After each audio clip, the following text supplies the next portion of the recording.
Dr.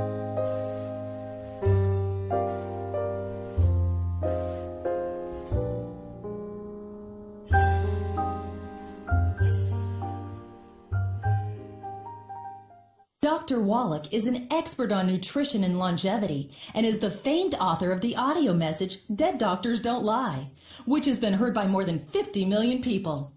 Get ready to learn and to laugh as Dr. Wallach shares some important facts that could very well save your life. And now, here is Dr. Joel Wallach. Since most of you heard the tape, Dead Doctors Don't Lie, I don't have to give a lot of introduction to myself other than to remind you the thing that makes my view different on health, I think, is that I'm a veterinarian as well as a physician. And in veterinary medicine, we don't have health insurance for animals like we do people. And if we were to use a human healthcare type of system for animals or livestock, it'd be sticker shock for you. Your hamburger would cost you $275 a pound. A boneless, skinless chicken breast would be $450 a pound. A dozen eggs would be $50 just to pay for the health care. So we learned a long time ago in the animal industry that we could keep the price of animal products such as meat and dairy and poultry and eggs down to where the average American could afford to eat them every day simply by eliminating health care cost. We do this in animals with simple little nutritional formulas, and that's why we have mouse pellets and rat pellets and hamster pellets and gerbil pellets and guinea pig pellets and rabbit pellets. We have canned and dried dog and cat food. We have pig pellets and sheep pellets and horse pellets and calf pellets and dairy pellets and ferret pellets and duck pellets and turkey pellets and trout pellets and catfish pellets and monkey pellets and pigeon pellets. I mean, every kind of animal you can think of that's been domesticated or used as a pet or a laboratory animal, we have pellets for. And the reason why we put animal feeds or animal rations into a pelletized form is so that every mouthful is perfect. Even the stupidest animal in the group gets a perfect diet.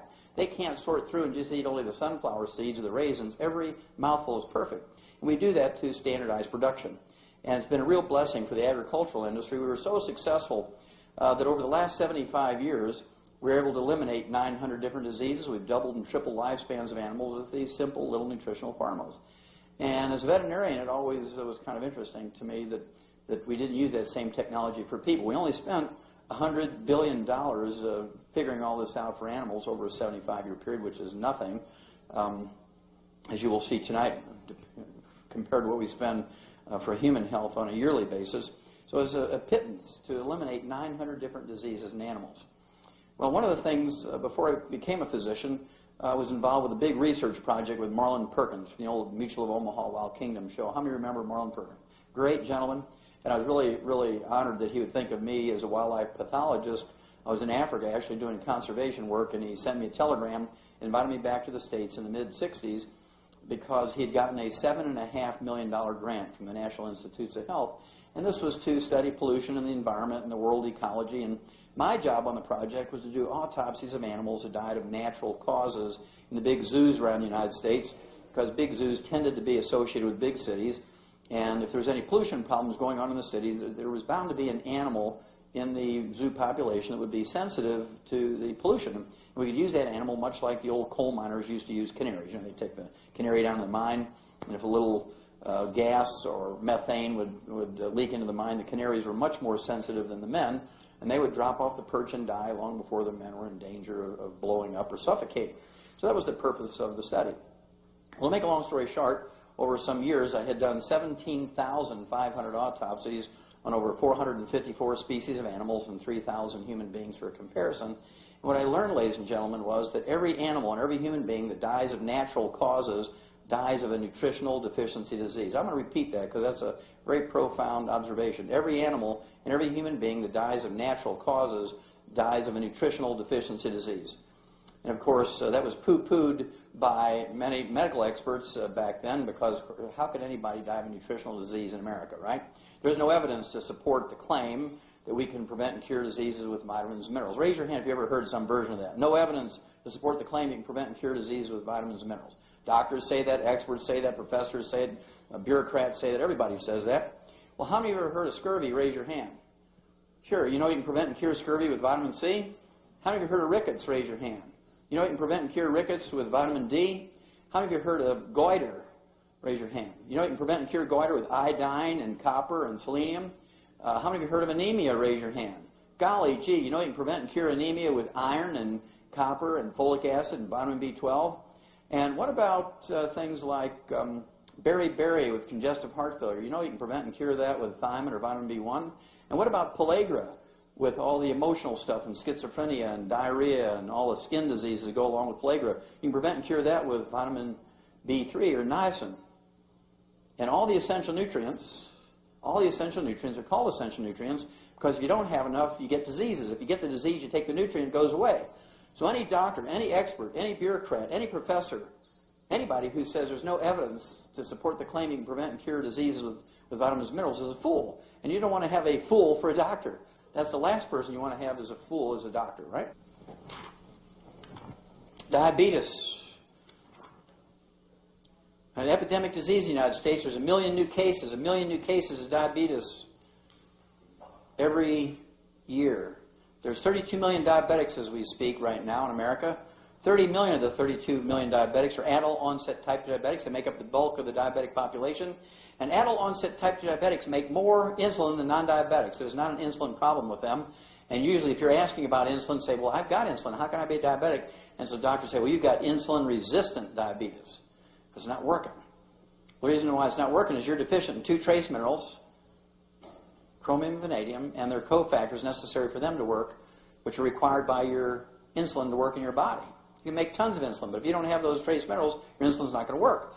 We learned in 1957 that we could prevent and cure adult-onset type 2 diabetes in laboratory animals, pet animals, and farm animals by giving them these 2 trace minerals and their cofactors. This lay dormant for 20 years in human medicine, until 1977, when they found out that they could give intravenous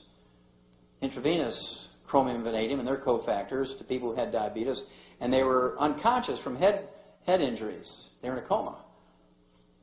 And they were miraculously cured by giving them intravenously these trace minerals and their cofactors. Now you can't say that, oh, well, they just believed that they were going to get cured because they were going to get cured because they were in a coma. They didn't know what was going on. Now, how come your doctor doesn't tell you this stuff? I mean, it's been proven over and over and over in animals, been proven over and over and over in people. It's been published in every big medical journal in America and in the world. It sort of comes through every couple of years as renewed, people look at it. It's not like it's a mystery. Every doctor knows this. Why don't doctors tell you this? Well, if a doctor took the less than 2 minutes that I just shared with you, this information, he might get $80 for a long visit, an extended visit, instead of $50 for a standard visit. Make an extra $30. According to the GAO, the General Accounting Office, which is the budget watchdog for the U.S. Congress, your doctor makes, over the 25 to 40 years a diabetic lives after diagnosis, your doctor makes $750,000 for every diabetic patient. So why would he take $30 when he can make $750,000? And most people say, well, my doctor belongs to my church. I got to believe in him. Well, don't let that protect you. Even members of the mafia go to church, right? So I wouldn't bet on that one.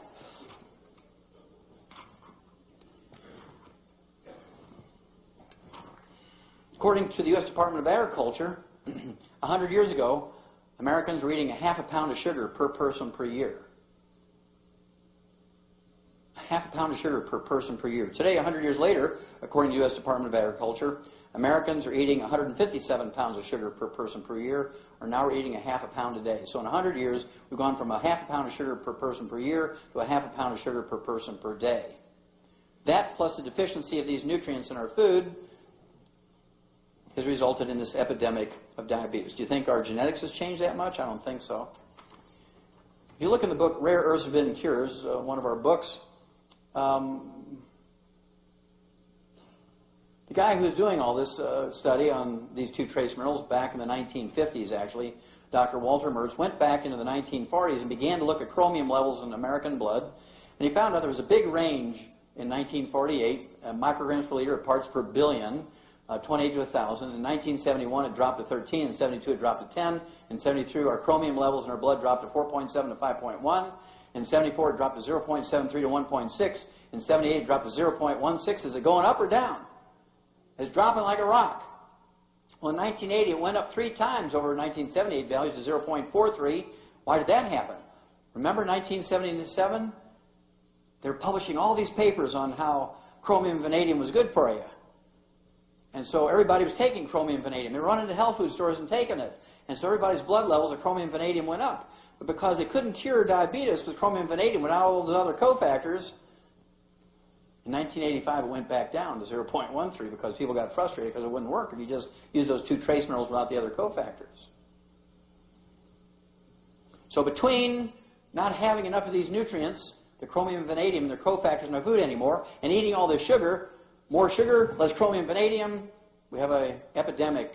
We have an epidemic of adult onset type 2 diabetes. The last one we're going to talk about is arthritis and osteoporosis. Arthritis and osteoporosis. According to the Center for Disease Control, 85% of all Americans over the age of 50 already have arthritis and osteoporosis of one type or another, or to one degree or another. There's not a single medical treatment designed to prevent or fix it. Aspirin, Celebrex, Vioxx, Tylenol, ibuprofen, Advil, Aleve, methotrexate, gold shots, prednisone, cortisone. None of those prevent or cure osteoporosis and arthritis. They all have terrible side effects, many of which are life-threatening. And what makes this really, really, really bad, ladies and gentlemen, we learned how to prevent and cure osteoporosis and arthritis in animals over 300 years ago. Now, we didn't know all the biochemical reasons why these approaches worked, but we knew in the last 75 years the biochemical reasons why these little nutritional formulas worked. But we knew how to prevent and cure osteoporosis and arthritis in animals for over 300 years, in some societies, 1,000 years. And your doctor is still trying to just give you painkillers and doing surgery. How many of you heard of arthroscopic surgery of the knee for arthritis? Yeah, it's a very common procedure now. This came out in July of 2002. Arthroscopic knee surgery for arthritis is a worthless procedure. This was published in the New England Journal of Medicine. How many of you know somebody who's had arthroscopic surgery of the knee? Yeah. Well, if you have arthroscopic surgery of the knee for arthritis, that doesn't deal with the systemic problem that's going on, right? Just one little knee. And of course, doctors in 2001, and there's only like maybe 5,000 doctors out of the 1 million doctors who do this procedure, their income for that one procedure in 2001 was $1.5 billion. Now, do you think they'll ever give up that procedure? No. It's been proven to be worthless, published in the New England Journal of Medicine as a worthless procedure. When there are cures available, so they're not going to use the nutritional approach. They're not going to use the nutritional approach. They're going to use arthroscopic surgery of the knee because that's worth $1.5 billion to them. And so you have to be smart enough. When your doctor says, look, you got bone-to-bone arthritis of your knee. In the old days, we'd have to go right to the joint replacement surgery. But right now, we've got arthroscopic surgery of the knee, and we can take out those little floating bits of bone and cartilage. And then when that doesn't work anymore, we'll eventually have to go to the joint replacement surgery. But right now, we might be able to preserve your knee for a year or two. You have to be strong enough to say, look, doc, you're a quack. How many people did you kill last month? The New England Journal of Medicine, July 2002, said this procedure is worthless. Now, we've been friends for a long time. We belong to the same church, and you're coming to me with a worthless procedure? I don't think I'm going to visit you anymore. You have to rebel sometime. When they keep taking advantage of you to milk your insurance policy and milk your wallet, when do you rebel? You rebel when you realize that your doctor is only looking at you as a source of income. If you follow your doctor's advice when you have osteoporosis and arthritis, you're going to wind up like this. Yahoo! Now, whether you believe it or not, how many of you ever heard that osteoporosis is primarily a postmenopausal woman's problem? Whether you believe it or not, how many of you heard that? Sure, everybody knows. Oprah, your doctor, the government, everybody knows that osteoporosis is primarily a postmenopausal woman's problem. Well, we knew 100 years ago that osteoporosis actually occurred equally in both men and women.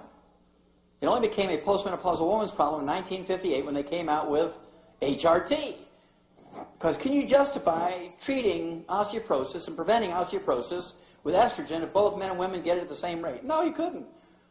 Can you imagine a red-blooded American man, a red-blooded Idahoan, going to his doctor and say, okay, doc, I've got that osteoporosis stuff. I want you to shoot me up with that estrogen. I've had estrogen today. They're not going to do it. You're just not going to do it. People tend to be basically smart, right? Well, this came out in November of 2001. Osteoporosis strikes both sexes equally. Men are as likely as women to suffer from osteoporosis. The surprise findings. Well, why was this a surprise finding? Well, because all the doctors who did that study only graduated after the 1958 time period, and the truth they were taught was that osteoporosis occurs primarily in postmenopausal women. Results turn the tables on the belief that women are the prime victims of the condition. The findings of the Canadian Multi-Center Osteoporosis Study, a program involving almost 10,000 participants in 9 centers, will almost certainly change the way that medical professionals deal with unexplained bone fractures in men and the way education about the condition is handled. Now raise your hand, gentlemen, if you have received a direct communication from your medical doctor, either an email, a postcard, a phone call, saying, look, come on in. I've just learned that osteoporosis occurs equally in both men and women. I'm so excited about this because I can help you before something bad happens. Come on in, we'll do a bone density test. How many of you men have gotten that communication from your medical doctors? Look at that. None. As I traveled around the world, 18 countries in the last 3 years, not a single man has raised their hand. Now you say, well, why would that be? Why wouldn't doctors want to tell their men patients? You'd think they'd be excited. If they're altruistic and they're out there to help you, they'd be wanting to give you this information, right? Well, guess what would happen? Every woman would immediately stop using HRT. And they're making so much money from the kickbacks and writing the prescriptions from HRT, they're afraid to rock the boat. They don't want to start anything that's going to rock the boat. So any doctor who today continues to write prescriptions for women for HRT should be put in jail for 25 years of life without possibility of parole. And that would be the kindest of treatments that I would figure for them. Ladies, when your doctor comes to you and says, I want you to take estrogen for osteoporosis, you say, Doc, you take it for 25 years. And then, if it works, I'll take it. See what he says.